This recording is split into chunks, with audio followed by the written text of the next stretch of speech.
Today's one of those days that reminds me success isn't always about what you do, it's about how you carry it. I've gone on a cash flow meeting this morning, which is very important to all three people who were on there. I went for a walk and I sat very quietly with my wife, who's actually had major surgery recently. And we've spent a lot of time in the last 2 weeks just sitting in the living room together, trying not to laugh. Little one-liners come to us, and we both know we're gonna fall about laughing. And it's so strange how in those little moments, the belly of the beast, who you really find who you are, and you keep on going as well. And then we've got Rick, who has come straight from the tennis court. He's down there all the time. I think I'm not sure it's 7 days a week, but he's there 6 days a week. He's still got the rhythm of the bass line. He's still got the effort and the smell in his shirt, sorry. But we've got two different arenas. Gratitude is attitude, attitude is altitude. And that's going to be our starting point tonight. It's no performance, it's perspective. It's how we show up. Let's get into it. Rick, are you there? Come on up, I can see you. First off, glad to meet everybody, but let me back the truck up a second. I'm a tennis coach, but I'm more of a life coach. That's what I think everybody should understand. And I've been fortunate to be around a lot of good young athletes and mold and build greatness. So I'm more of a life coach than a tennis coach. The biomechanics and all that stuff that I do, that's the easier part. But I just don't really change strokes. I more importantly change lives. And I can get the kids to look at the game of life through a different lens. So that's kind of what I do. It's tennis has always been my platform. Okay. Like you said earlier, I was on the court today at 5 o'clock, got up at 12, came home, and here I am, and I'm fired up, ready to go. Rick, what were some of the things you learned about today? Give people a bit of a perspective on your daily routine and how it's gone today down on the course. Well, you don't want to know my daily routine because I don't want anybody to try to duplicate it, but I'm glad everybody's sitting down. I get up every day at 1 o'clock. Okay, first off, people go, wait a minute. Why do you get up at 1 o'clock? And I tell people, well, 12 o'clock's a little too early, okay? So I get up every day, 1 o'clock for 30 years, do my thing, kind of eat the same thing for breakfast, come upstairs, I have an office here at home. Uh, then I go run a half mile, come back, go back in the office, do a little bit, return every email, everybody, because I got very hands-on.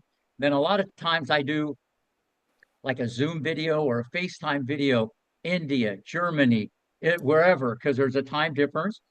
I do that. Then I open up the park. That's where the academy is. At 70 years old, I'm a park ranger. I'm putting that on my resume. Okay. I open up the park every day at 4 o'clock, and then I jump on the court at 5. And I still teach 50 hours a week, 7 days. And uh, that's kind of what I do. And like I tell everybody, even though I've accomplished a lot and I've done a lot, I learn more from the kids or who's ever on the other side of the net than they learn from me. And when a coach or a mentor looks at it like that, then they could give them even more. So, yeah, I love what I do. I have the same passion today as I did when I started at age 22. Amazing, Rick. First question was from Anya Hulsman. That's 1 o'clock in the morning, Rick. Yeah, 1 o'clock in the morning. Yeah, that's I go now. People say, "Well, what time you go to bed?" I usually go to bed at 7, and 6 hours, bang, I'm ready to go. It's like anything else. When you get into a routine, you come up a machine, and it works for me, And I'm getting ahead, and the competition's still in bed. So that's kind of the way I'm wired, and it just works for me. But if everybody would maybe get up a little earlier, you'd find out you have a lot more time. Because when people say they don't have time, you're supposed to make time. And I never make excuses, and I've kind of been put together that way my whole career. Tell us about routine as a machine. It sounds like lots of habits just get bigger and better. And I think I believe that they kind of double over time. Is that how you see routine as a machine? Yeah, listen, I tell everybody you got to master boring. People go, whoa, whoa, what's happening? Even when you play tennis, it's a repetitive thing. You need a lot of repetitions. You got to master boring. Anybody who's great at anything, forget sports, business, whatever, you don't understand what it really takes. And you got to do the same thing over and over again. And when you train like that, your mind, you just get in such a better habit. You know what I mean? And everybody's kind of aware of kind of what they put in their mouth, but they're not aware what they put into their brain. And I am. It's all positivity. You take a deep breath before you react. You control the situation. Don't let it control you. And I can just handle so many things because we all have the same problems, different problems, but we're all going to have problems. It's crazy, you know? And, but how you handle it, all of us is different. And that way you don't get too high or low and you handle stress. And that's how I've changed a lot of tennis players: Venus, Serena, Capriati, Roddick, Sharapova, Pierce, Kennan, Moschina, Rude. I coach Rude too. Christian Rude, not Casper. I coach his dad. Okay. And I just not them, but so many kids that went to college free, every college, United States, just how they think, because they listen to me more than their parents. And one word can change someone's life. And I just try to share that with them. And when they listen, they can move mountains. And one more thing, a lot of these people that come back, okay, even Venus and Serena at the after party, and you can see like the whole movie's back on the wall here, King Richard, the whole at the after party, VW and Serena, the best compliment ever. They go, Rick, you and Daddy just brainwashed us to become number one. And I went, whoa, it was the positivity around it, always thinking big, but you got to get the kid to buy in and the parent, because to do great things, as we all know, it's a team effort. Love that. Love that. And when you talk about attitude is altitude, what do you really mean? What's a 4-year-old, an 8-year-old, or a 28-year-old got? No, listen, I'm glad you asked that. I just gave a speech every day at 10. I talk to the kids for 10 minutes. Uh, all of them hear me, but very few of them probably listen. I make them write it down, put it in a journal. You look at it every day. You got to train yourself that way. I have the parents put it on their phone. But the only thing you got control over in life is your attitude. That's it. You can't control anything else, even though you can try to control the situation. And your attitude determines everything. And this, people let things control them. And people ask me all the time, why are you so positive? Or why are you always in a good mood? And I said, well, why aren't you? It's a choice, and listen, we all have the same problem. We all feel the same way, but attitude is everything. And I lead by example. And sometimes the best teaching is not saying anything, it's showing. And I have all these motivational signs around the whole academy. One word, one sign, they remember that. They don't remember the great forehand I put together, that became nuclear. They don't remember that. They remember the other stuff. And to me, that's more powerful, those life lessons. So the attitude is the most important thing. But people, they like the gossip, or some people like the train wreck. They like the negativity. I can't even be around that. And I don't even surround myself. I hear it, but I don't get caught up in that merry-go-round. And I've just kind of always done that. And I became that, probably excessive, kind of over the top. But it's worked for me. And I've just seen how it's helped me extract greatness. Listen, sure, you got to have a thoroughbred to win the Derby, but to have that many kids become number one, a lot of them become number two, multiple Grand Slams, uh, it could go sideways. I get into their head because we all know, uh, when the fans are in the stands, what separates great from good is how you handle pressure. And that's how I make people mentally stronger. And when I get a hold of them at a young age, if they're already quick and fast, and they go for the jugular, I'm going to get the most out of their ability because I can get in their head. Attitude, it's the most important thing. But it's hard because we let everything control us. You know what I mean? You can react, you can get mad, but are you going to get more determined? Or are you going to make a left turn and get sidetracked? And if I can have that impact on people and change the way they think, good things are in the oven. The questions are coming in already, Rick. I've got so many more, and I'd love to ask you some more, but I'm gonna throw it open because they're here. The first question I can see is from a lady called Rocio Perez, who's in San Diego. Can I unmute you, Rocio? I love it. Thank you so much. Are you there? Thank Go, you. go for it, So Rocio. What do you want to ask Rick based perfect. on what you Thank you said so now? much. And thank you, Rick, for being here today and shining your light on No, us. I tell everybody my favorite student of all time is ever on the other side of the net, that hour, that minute, that second. But my favorite student right now is you guys, because you're right in front of me. So that's the way I'm put together. So fire away. I love it. Thank you so much, Rick. Mind over matter. I know life hits the fan. And what was your most difficult moment in your life and how did you handle it? How did you get through it? Um, well, I gotta think about that. Um, well, I don't know. My dad passed away when I was 10 years old, but I was kind of young. I didn't really understand what was going on. So even though it was a very like traumatic, negative situation, by doing stuff on my own, and that's one of the staples of my teaching, especially now, kids are pampered, helicopter parents too much, and so I see it from every direction. So that would be probably the most difficult when I was like younger. But then when I got older, I would say, um, I don't know if I should go down this rabbit hole. I was actually married to a divorce attorney, and people go, "What the heck were you thinking?" So that wasn't like rainbow, lollipop, and sunshine, because the only tennis court I was ever on was a tennis court, not a courtroom. So that was kind Wow. of brutal.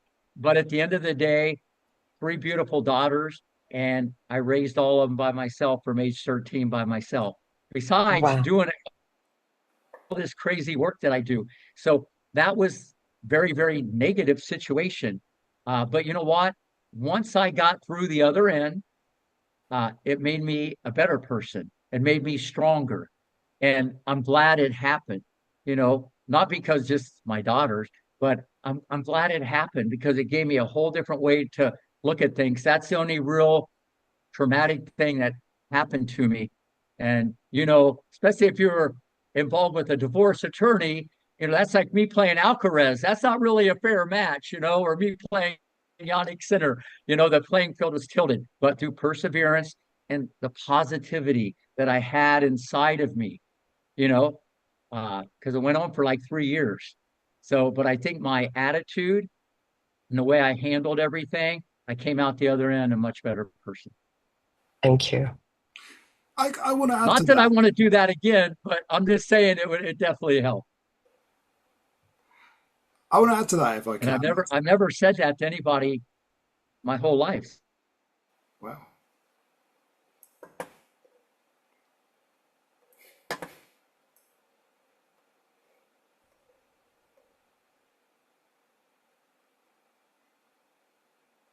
Any questions, I'll give other people I'm an here. opportunity to I'm all ask. yours.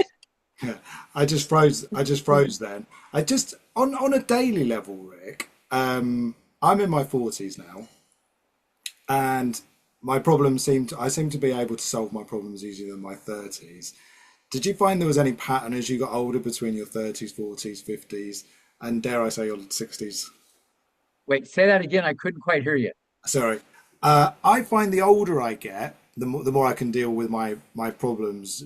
And do you find that you could leave us some clues? Because I'm in my 40s.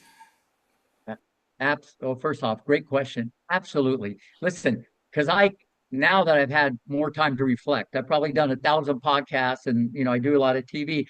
And when I look back, the way I handled certain things 20, 30, 40 years old is very different than now, simply because of everything I've learned. You're just more calmer, but sometimes when you get older, you can be more chippy. I'm the exact opposite. Nothing, nothing bothers me because I've trained my mind to let nothing bother me. I almost would let myself down, if I did it the other way. And this is like, it's mind control. It's mind control. But to answer your question, yeah, I handle things differently, but I always did it with a positive angle, even back when I first started. And everybody always says you're exactly the same way as I was through this whole journey that I've been on. But the way I handle things is much different. I'm calmer. I can take a deep breath. I look at it more holistically than just reacting. Because sometimes maybe you're like a porcupine or you immediately go like that. And I'm not like that whatsoever. And for your mental health, it's obviously better, also. And I just get so much more done because every day is a great day. And I've always looked at this game of life differently. I've always been wired ever since I was younger. I always appreciated what I had instead of what I didn't have. And then because people always complain, I don't have it. No, it's like, but then something bad happens to your health, you change your mindset real quick. You know what I'm saying? But I've always had that as the cornerstone of how Rick Macy was wired. And to me, it's always uh, been just a great starting point. 'Cause I always think of that. And trust me, when you don't think it could get worse, it can get worse. You know what I mean? When you think, okay, I've solved everything and everything's going to be amazing, and it's like that, whether business or whatever, it ain't going to be like that. As soon as it goes like that, it can go the other way. Expect the unexpected. So, yeah, to answer your question, as I've gotten older, um, you get knowledge as you go along, but still, you got to make decisions. And I made an effort that nothing's going to bother me. And if it does, I'm going to respond very differently. And you just don't be around negative things. You try to be around motivational type people, the friends you keep. But unfortunately, some people like the other stuff, but they're the first ones that complain about everything. You know what I mean? And you got to know your purpose. Okay, it's a process. Know what your purpose is, and whatever you do, if you're going to do it 100%. Because if you love it, listen. Not only will it help you do it better, everybody else will pick up on that. And I can get so many young kids do things you have no idea. And when they're dead tired and they can't do any more, I can get them to do a lot more. It's crazy, I you ask one know? more question right now. It's No, like it's just burning. it's All right, crazy. go for it. It's crazy stuff. Whether you All got it right, thank you. real quick, I got a story. Mhm. This is like real quick. Can I tell a story real quick? Yours? This is a perfect Please. example. Okay, this was like long ago. Okay, I was with Venus and Serena. Well, Serena was 11 or 12.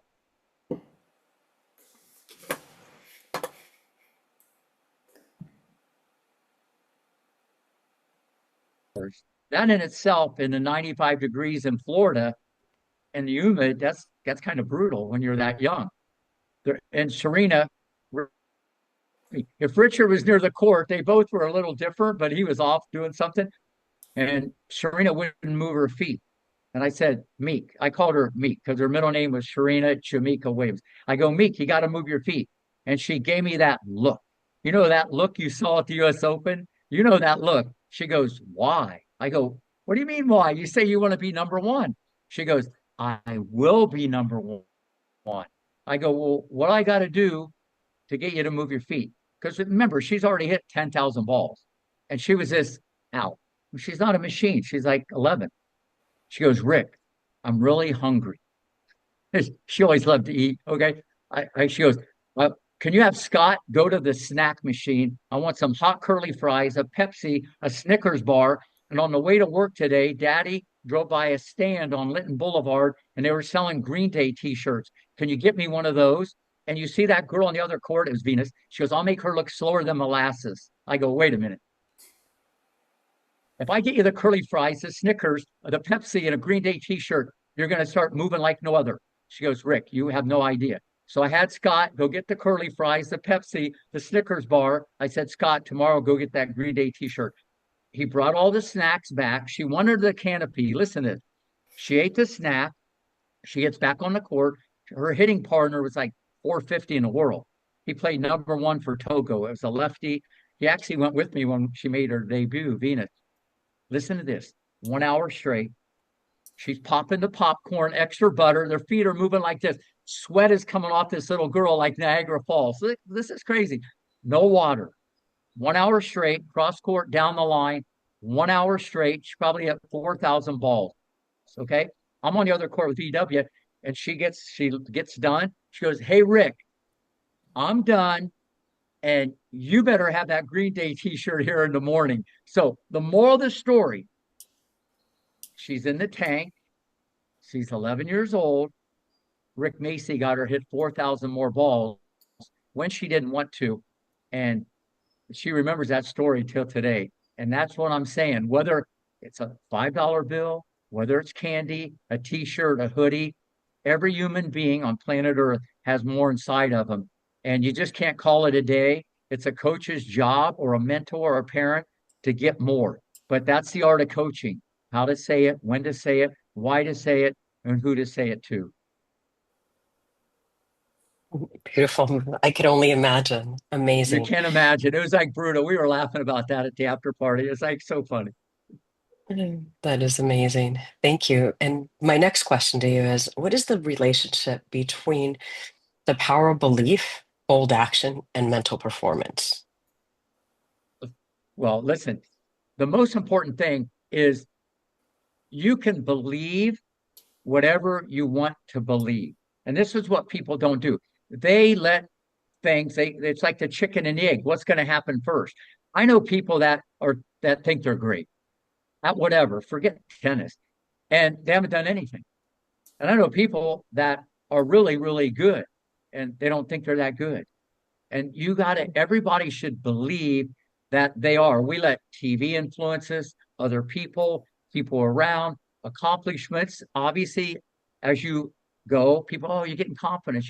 Listen, VW and Serena, and I keep bringing them up, they had confidence before confidence. I saw that when I went off to Compton. That box was checked. Okay, how you get it? You can't buy it over the internet. You can't buy it at Publix or Walgreens. That's a job of a parent to get kids to believe. The family environment has a lot to do with it, but the power of belief is huge. But we let everything in life control our thoughts. Okay, they can influence us, but it's what you think of you is the most important. And that has a profound effect on performance. And unfortunately, everybody does it the other way. They let everything else control them. And they got to know that you can believe and you can think however you want to think. But this is what we do as humans. We let everything else control us. I have this little Ukrainian girl. She's 9 years old. She already has like 5 million views on a fitness video. She has 400,000 followers on Instagram. This little girl is going to be #1 in the world. Every box is checked. I said, listen, that was like Alcaraz. Her comment in a nice, smiling way, it's going to be better than Alcaraz. I'm going, oh, yeah. So it's that belief. And I instill that in people. But for any parent, listen to this. This is so important. Don't get caught up on the merry-go-round. You can always motivate. And now listen, if the kid's lazy every single day, you obviously got to flip that switch a little bit differently. But their question is iconic, because that's the most important thing, is what you think of you. And whatever that is fine. But what you think of you is it's the biggest gold nugget of everything. Thank you so much. Thank you, Rossio. Okay, we're going to go to, thanks, Rick. We're going to go to Neil, if Neil's here. Neil's my man from the cash flow meeting this morning. So he's in the sports world, Rick. He owns his own golf brand, Handmade Accessories in Scotland. Golf brand, yeah. Okay. Neil, I'm going to bring you up if you're unmuted and get you on stage with Mr. Rick Macy. Yeah, let me just see. Hi everyone, how you doing? Great to listen to you, Rick. That's been fascinating so far. Yeah, I can see you. Good stuff. David, I sent a few questions. Was there particularly one that you want me to ask to keep the right flow of this? No, mate. These are for you. I know where you're coming from your business. So you asked Rick which one would add the most value to you. Wait, before you ask me a Um, question, wait, before you ask me a question, you play golf, right? yeah, Do you play yourself? yeah. I can help your golf swing. The biomechanics of hitting a tennis ball and even a baseball swing and a golf swing, there's so many common threads. Listen, I tell the Mm. parents all the time, if your kid doesn't want to run and sweat, you should take up golf. And I can show them how to hit a golf ball. I've actually taken people into the field and showed them how to hit a swing a golf club. I say it kind of jokingly because if you don't want to run, you should not play tennis. I had to say that since you're in the golfing world.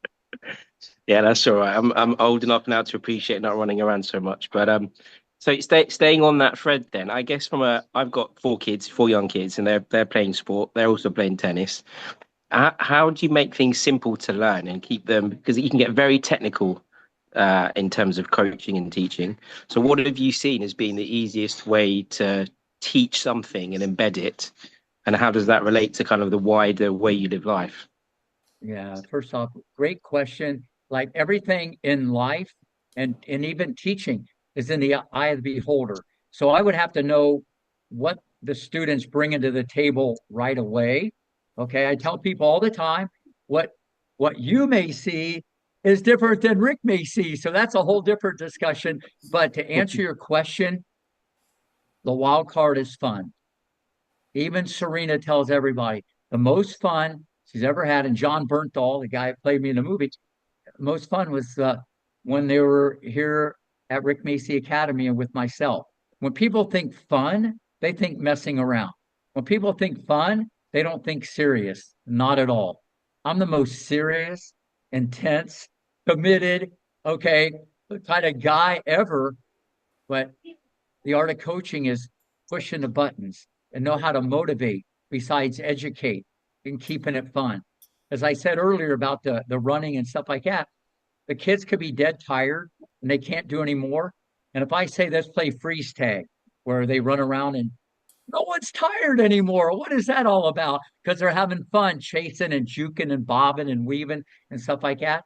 You got to make it fun because you got to make sure that you light the fire to create more desire so you can inspire and change a wire, so you got to keep it fun for the kids, but you got to make it serious. And then you got the daily double.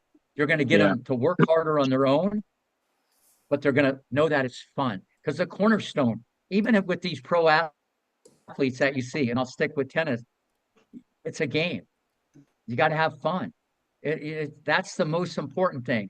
And you're right, it can get very technical, but that's and that's what I do probably better than anybody in the world. My partner has his PhD in biomechanics. Okay, we're on the cutting edge like 15 years ago. He did his thesis on this stuff. So biomechanically, I can probably put Humpty Dumpty together better than anybody. But if somebody who maybe was a had their PhD, they might explain it very different. Where I do it with associations and words and way kids can explain it and a lot of analogies, and I can expedite the learning curve. So it comes down to how you deliver the goods, because if it's so technical, the kids are going to just check out. And you got to remember, when you teach someone or when you learn anything, it has to be done in progressions. You can't say toss it higher, bend your knees, turn your shoulders, put your left foot here. The brain doesn't work like that. You got to conquer each little step of the way, and it comes down to the art of coaching. But the wild card, you got to make it fun, or you're done. How's that? and so something struck a chord with me, and I'm just wondering if you expand on it. So, keeping it fun keeps the motivation high and everything else. Is there a way that you do that in your adult life that keeps you positive? Like, how do you sort of keep that lightness and the fun in your life that keeps you motivated and energized? You mean for me or how I teach? But yeah, for you. So through the years, what sort of things have you helped you to keep that lightness and that funness going? Persistence is the leader in the clubhouse.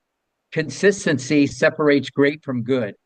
And when I look back, I've just always had that cornerstone to look at things differently and been a very positive guy. And as I went down the yellow brick road, I've just trained myself not to be negative. Tomorrow's going to come. If it doesn't, you're in trouble. Okay, tomorrow's gonna be there, and it's all mindset. And you got to train yourself. The mind is a muscle. People don't look at it like that. You got to train your mind, and that's all that I've really done. And it's not just obviously help me. Now you got to get people to buy in, and all these people that out over my life, the ones that bought in, it just changed their whole mindset. Not everybody's going to buy in, to that. And you just handle things, as I said earlier to one of the questions, you just handle things so much different. But you got to get in that routine. You can't do it Monday, Wednesday, Friday, every single day. And you become that. I still pick up garbage at the academy. I still sweep the sidewalk. I open the listen, I do stuff because I want to. I don't look at picking up garbage as like, why didn't someone else do it? I look at it as exercise. And if I don't pick it up, I feel guilty. Instead of getting on the phone, hey, you guys pick up the ball. I don't even go there. But I've just trained myself to be that way. And if anybody could take a page out of Rick Macy's playbook with that, you would be much calmer. And eventually you'd get more out of people. You know what I mean? Because I can move groups even more by leading by example. Getting Good more, stuff. getting more out of people. That's the thing. I think in business we sometimes kick a bit of arse, or people think adding pressure is a good short-term win, but it doesn't. You're more of a give them a hug and a kiss in that kind of way, aren't you, Rick? Wait, say that again. I couldn't quite hear. What'd you say? Sorry. I was saying, in the business world, when we try to get more out of people, in the business world, we Absolutely. often No, try to listen, kick someone's ass. listen. No, that's like it depends on the size of the business, and you can only be so hands-on. But when you lead by example, the ripple or the subliminal effect is catastrophic, not just to the students, but the people that work not for me, they work with me. Works like for me, they'll work with me, and more leaders and more people that run company, when they know that you're involved, okay, and you're right there with them. And I'm not a political guy. That's probably why the Trumpster got nominated, became president. He could relate a lot to the people, and they related to him. Whether you like him or not, that's a different thing. I'm just saying it is what it is. And the fact that I'm right in there with everybody has just worked for me. And I've kind of had that same drumbeat forever. Okay. We're not some glorified boarding school, but the instructional part and the way we deliver the goods is better than anybody in the world from an instructional point of view. And that's what I like the most. But it's a family environment, it's a team environment. And when people talk more, I don't need people to talk about Rick Macy. That's going to happen. It's more about the lady at the front desk or the maintenance guy or, a coach that's been there 2 years. When I started hearing that, then we're all doing a good job. Superb. Okay, we've got a third question, and then we might have a hot seat moment as well with someone if they want to come forward. The next guest is Anja Hulsman, coming out of the Netherlands. Rick, we've got a real global show today. We've had San Diego, Scotland, the Netherlands. Anja is a neurodiversity coach and leadership coach, and helps you break through from burnout and all those other things. And Anja has been able to describe things to me and put it into words like no one else has. She's got a magic touch there. So Anja, welcome. Say hello to Rick.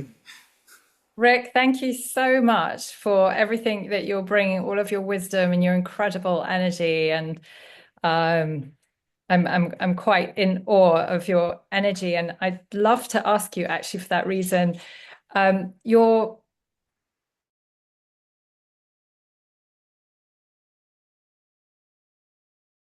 and know that there must be a lot of neurodiversity in sport because of all of the movement. But I'm wondering, whether you have experience working with athletes who have maybe had their confidence knocked on account of having had some neurodiverse struggles and not being understood, because that's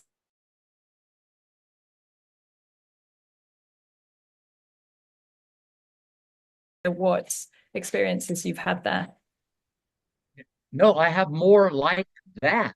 Okay, I don't just work with like kids that are going to become pro. Like I work with anybody, but I'd actually rather have someone. I know this sounds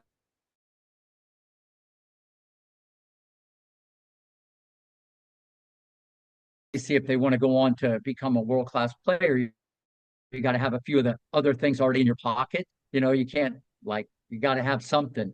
But most of them don't have confidence. They don't have belief. Most of them have other, issues going on. Not everybody's different. The family environment has so much to do with this. Mm-hmm. I can't even tell you. Okay, forget the genetics. Okay, that's one thing. But the family environment has a lot. And the problem is the parents mean well. They want their kid more competitive.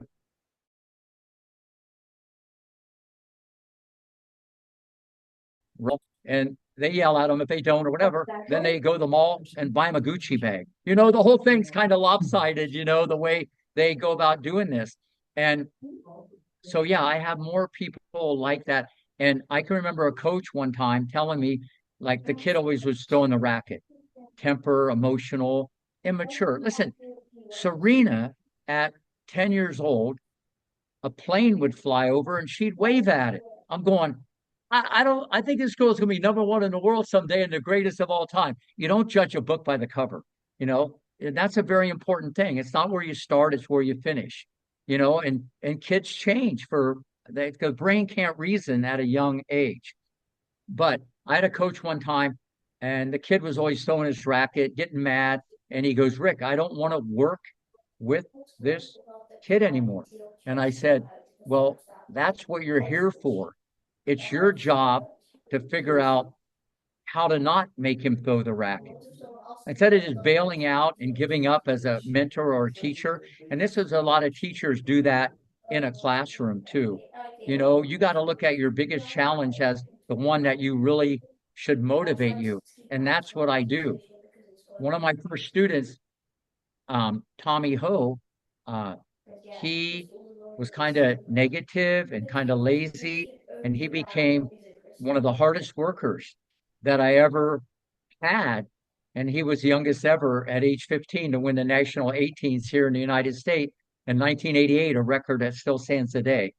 And he won 15 national championships by age 16. His whole mindset changed, even though his dad was a radiologist and whatever, but he just was different. But him being around, I changed all that. You see what I mean? And one word can change a child's life. And what a coach or a mentor or teacher, they just do what they got to do. A lot of time they get their paycheck at the end of the week, but they have a responsibility. They've got the trust and they have the responsibility to be a role model or a father figure. But most coaches and parents, or not parents, but teachers, they don't look at it like that. They just do their job. Or I've always had it much deeper to the core. Forget everything I've said earlier in this podcast. I've looked at it different. I'm letting myself down if I don't find the answer. I tell everybody, I'm kind of like a woodpecker. I'll go through the front door, the side window, the chimney, the basement, and that's a sign of someone who cares. And when you're relentless like that, the student can feel that. But yeah, I have more people that they don't like to run. I get them to run. They don't like to bend. I get them to bend. I get them to think different. But that's pride. You got to have more pride in yourself. And unfortunately, a lot of people, especially in today's world, different than I grew up, people take shortcuts. Everybody wants the easy way to the top. Listen, you cannot take the escalator. You might get the Kardashian approach now and then, or you might luck into something, but you can't take the escalators. Okay. You got to take the stairs. and you got to build this thing brick by brick. But the problem is people are not patient. All right. That's the problem. And everything you see on television or anybody you see who's great, and you think, oh, I can never do that or whatever. It was step by step, little by little, before all these little things, before you know it, you're like that. And that would be my message to anybody listening. You know, because when people say, hey, Rick, I like the way you teach. I like the way you do things. You do everything just like me. They tell me that, and I'm going, okay, great. Thanks a lot. You know, they have no idea everything that goes in between. And then the consistency to deliver the good and still feel and keep doing what I'm doing after all these years. Thank you so much. I loved so much of what you said. I love your accent. I could listen to that yeah, all it's day. a British accent. I'm actually cheerio, from London. cheerio. I know a few words. I'm a versatile guy. I know more than tennis. So I'm actually doing an interview tomorrow at 4:30 with some guy about Wimbledon because they want to know who I think has going to be the dark horse and wild card. And I might give a plug to Draper. If he gets a good draw, he might surprise everybody. Anya, question for you. For me? Yeah. Question for you, that Rick, I'm sorry to put you on the spot, right? Do you struggle more with performance and energy or transitions and pivots? Is that a question for me or for Rick? That's a question for Anya. Yeah. If you may. So do I struggle more with, say that again? Performance and energy or transitions and pivots? And is that for me personally? Yeah, for you.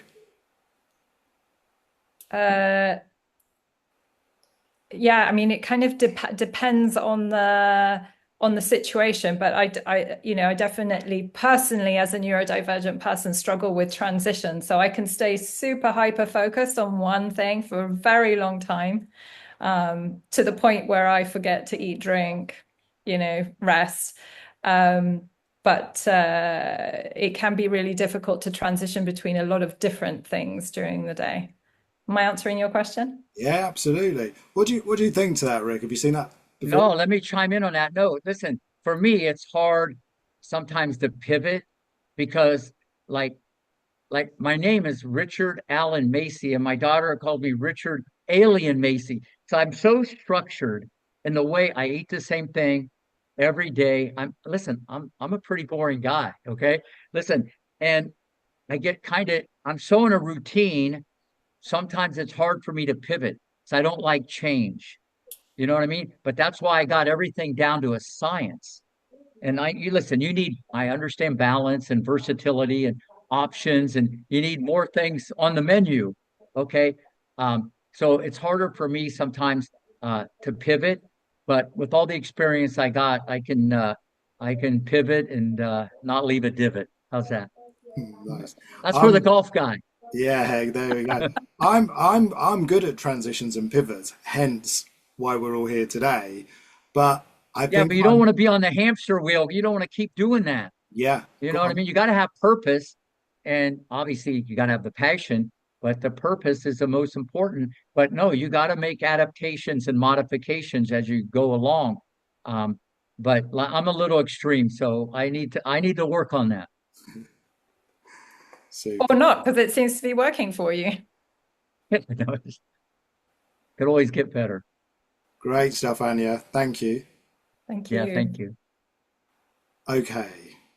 It wouldn't be a show without a very good friend of mine, Maxine Crowe, who is the founder and Spotlight. I'm doing quite well with this technology, aren't I? Getting everyone up on the screen and that. Well done, Maxine. I'm muting. The founder of MCFM Global has created an academy for purpose in facilities management and more, and learning and changing and growing, and part of the Survive and Thrive group as well, Rick Macy, with our friend Joe Foster. Maxine, the floor is yours. It is nice to see you. Hey, it's an absolute honor. Thank you. My question to you, Rick, and it's lovely to meet you. Um, what has been the best moment in your life's journey and why? Someone actually did. I mean, there's so many of them. Listen, I've been fortunate and I've been blessed. I could name many, but um, and I actually made VW cry when I told her this. When you go into a situation like you saw in the movie, and listen, I've had so many great things. I could say hitting a game-winning shot in basketball, or I could get into all kinds of stuff. When you believe in somebody, and it's one thing to say, I think you're better. It's another thing to put up your cheddar, okay, like you saw in the movie. If you saw King Richard, to put hundreds and hundreds of thousands or millions into two little girls that weren't even in the front row or the back row. They weren't even in the building, you know. And remember, I had Jennifer Capriati before Venus and Serena. And Jennifer was poetry in motion, low center of gravity, rack it back in the parking lot, ball in a string, and VW and Serena, there was like hair and beads and arms, and they were like tentacles going everywhere, these two little girls. It was a train wreck. So for me to see what I saw, and I saw it, I told Richard, hey, you got the next female Michael Jordan on your hand. He goes, no, brother, man, I got the next two. That's all true stuff. For me to dive in and tiny $2,000 motorhome, and I could go on and on. And then for 3.5 years, Venus doesn't play a tournament. This is crazy. No tournament. Richard told me, he said, Rick, if my kids play junior tournament, you'd have to get me out of the Palm Beach County Sheriff's Office. I'll kill some parent, because Richard was a lightning rod. And I took Venus to that debut. And you got to understand, 4 years hibernating at Rick Macy Academy, spending 4 or 5 hours every day with his family, 6 days a week, and you're not getting paid for it, obviously. And you're all in, and for that moment in time to come, and she walks off the street, this little girl from Compton, California, and I didn't know what was going to happen. To tell you the truth, she could have freaked out, but I knew she probably wouldn't. But I don't know if she'd win. And she beat number 57 in the world. She just walks off the street, no tournaments, and beat 57 in the world. This is the famous moment. She comes up to the net. It's all over the internet. She's jumping up and down like a human pogo stick. The beads are flapping up and down, just like you saw in the movie. You got to understand how I felt at that moment. It's like probably someone winning a gold medal, training for 4 years, busting their butt, all, getting in the swimming pool at 2 a.m. and all. And that moment, I had obviously tears in my eyes, because it was like, whoa, she did it. Okay. That would probably be the biggest moment, or the happiest I've ever been, because it's not just like because she won. It's just everything that went up to that, all the publicity, the hype, Richard blowing smoke. I mean, I could go on and on and on, knives and daggers. And it's like these two African American girls going into predominantly white sport. And I'm saying they're going to be better in Capriati, and the little one might be better than the big one. You got to understand, the media was out of control. But that moment, I told V that was the greatest moment in my life, the happiest I've ever been. That's a different level of happiness. Thank you for sharing that. Gave me My goosebumps youngest when you daughter were just talking heard about that. My youngest daughter's over here. She just heard that, so I'm sure she's gonna want to talk to me like, Dad, what about when I was born? Sorry, don't worry about it. She's yelling at me. That's okay. Mine would be exactly the same, to be fair, but she's just not here. It's okay. Thank you so much for sharing that special story moment. Thank you. No, thanks for asking it. It was like, now that I think about it, I almost get emotional. You got to understand, so much went into it, Maxine, incredible. Maxine, I asked some questions in the group chat earlier about where do you push hard, what part of your day drains you, where are you most switched on.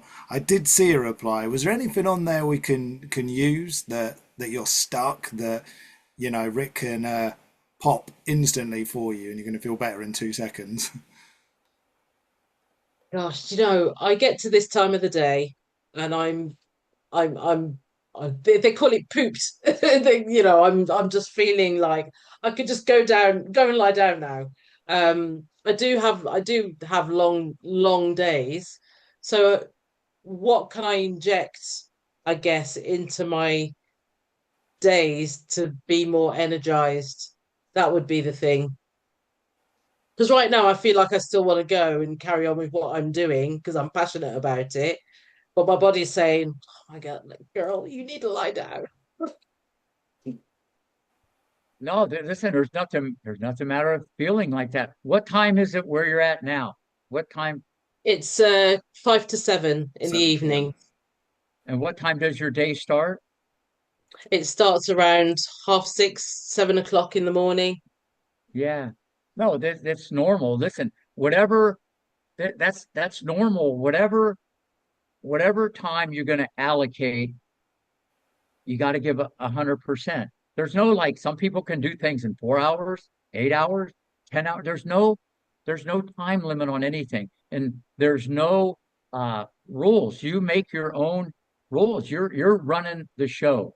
And there's no playbook, and it can deviate. But the best thing I can say is the more you get into uh, a routine, Yeah, okay, and you really want to do it, and you need every day to motivate yourself. See, people like being around me because I can fire up the troops or whatever, and that's good. You want to be around motivational speakers or people on YouTube, but you got to motivate yourself and tell yourself every day the best conversation you'll ever have is not with me, it's with you. Okay. And because the man or the gal in the mirror doesn't lie. And every day you should motivate yourself. I can do it. I'm good. Whatever it might be. But people don't do that. They want everybody else to do it for them. You got to empower yourself. Don't let yeah, other things like you can let other things inspire you and motivate you, but do it for yourself. The power of self-talk is the goldest of gold nuggets. Remember what I said earlier? It's what you yeah. think of you, but we let everything drag us down. And some people can't wait to get home and look at the train wreck on the news. I don't even go there. I Oh, can't even yes. handle that. I No. can't even be around that because I've trained myself not to go there because and then it just sucks you in. And then you get on that merry-go-round. It's like I said, what you put in your mouth, everybody, even kids need to be more aware of what they put in their brain. Yeah, And the ones that do it the other way, they're the ones always complaining. You get what you get. So it's normal to feel. Listen, I'm going to get tired too. Everybody, no one's a machine, but you're either in or out. But if you're in, you got to be all in. And if you're out, yeah, then time to go to bed. yeah. Thank you. Thanks, Maxine. Okay, Rick, we are just coming up to the hour. All right, so if anyone has any last questions who haven't heard from Andy, Sylvie, Simon, quickly put your hand up if you have. I've got two questions for you, Rick. One was actually from Neil, the golf guy, before, but I had that already. What should anyone do before they go to bed tonight? So there's still time in the day for some of us to do one thing. What should they do, or what do you do or recommend?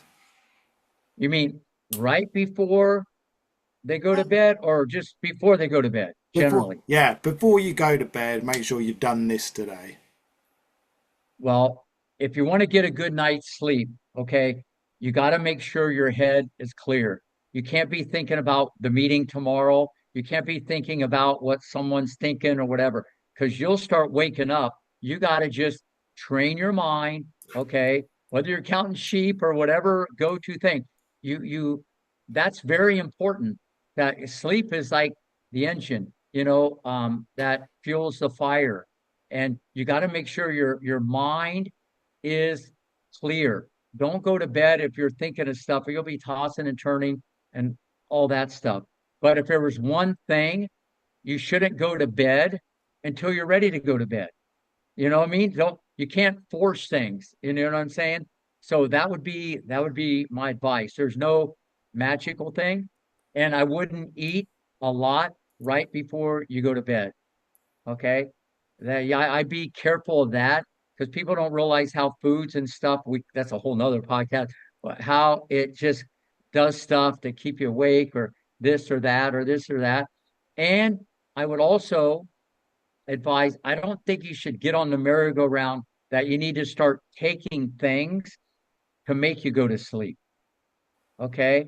Even though I take vitamins and stuff like that, I'd be, I don't know, I'd be real careful of that. I get an amazing night's sleep. I've never taken anything to make me go to sleep. Okay. Maybe I put so much energy during the day, I can just go out like my cat. Okay. I actually train my cat. You should see my cat.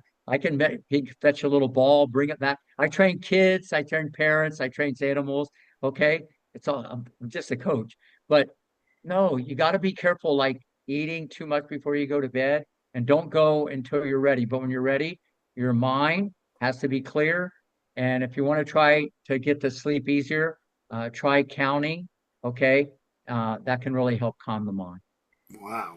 What a great way to end the show. I can't thank you enough for your time, Rick. And hopefully, again, in the future, we cross paths with the guys or even with Neve from the Billion Dollar Mind and we can spray more positivity around the world.